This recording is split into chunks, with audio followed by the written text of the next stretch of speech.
కాంగ్రెస్ అధికారంలోకి వచ్చాక ఢిల్లీ కిరాయి పాలన నడుస్తోందన్నారు కేటీఆర్. సీఎం అయ్యాక రేవంత్ రెడ్డి 51 సార్లు ఢిల్లీకి వెళ్లి వచ్చారని విమర్శించారు. అనుమతులు ఇవ్వాల్సిన వాళ్లు ఢిల్లీలోనే ఉన్నారని, అందుకే వెళ్తున్నారని కౌంటర్ ఇచ్చారు సీఎం రేవంత్ రెడ్డి. పరాయి వాళ్ళ పాలన పోయింది, ఢిల్లీ కిరాయి పాలన మొదలైంది అనే విధంగా ఢిల్లీ పార్టీల పెత్తనం మళ్ళీ ఒక్కసారి తెలంగాణ మీద నడుస్తూ ఉన్నది. ముఖ్యమంత్రి 51 సార్లు ఇప్పటికి ఢిల్లీ పోయి వచ్చారు కేవలం 20 నెలల్లో. అట్లాగే ప్రతి చిన్న పనికి కూడా ఢిల్లీ వైపే చూడాల్సిన పరిస్థితి. మళ్ళొక్కసారి ఢిల్లీ చేతుల్లో జుట్టు చిక్కిన తర్వాత తెలంగాణ తిరిగి ఒక్కసారి పరాయి వారి బానిసత్వంలోకి పోయి మళ్ళీ తిరిగి తన స్వాతంత్రాన్ని, తన స్వేచ్ఛను కోల్పోతున్న పరిస్థితి ఇవాళ కనబడతా ఉంది. సంక్షేమంలో వెనుకబడ్డది, వ్యవసాయంలో వెనుకబడ్డది, ఐటీ పరిశ్రమలు తరలిపోతున్నాయి వేరే రాష్ట్రాలకి. దానికి 2 ఢిల్లీ పార్టీలు కూడా కారణం.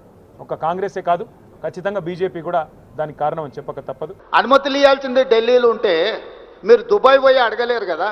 మెట్రోకి అనుమతి ఇవ్వాలన్నా, మూసీకి అనుమతి ఇవ్వాలన్నా, ఎలివేటెడ్ కారిడార్స్కి అనుమతి ఇవ్వాలన్నా, డిఫెన్స్ ల్యాండ్స్ ఇవ్వాలన్నా, లేకపోతే గ్రాంట్ ఇవ్వాలన్నా, లోన్కి సావరిన్ గ్యారంటీ ఇవ్వాలన్నా కేంద్ర ప్రభుత్వం ఇవ్వాలి. కేంద్ర ప్రభుత్వం ఎక్కడి నుంచి ఫంక్షన్ చేస్తుంది, ఎక్కడి నుంచి పనిచేస్తుంది?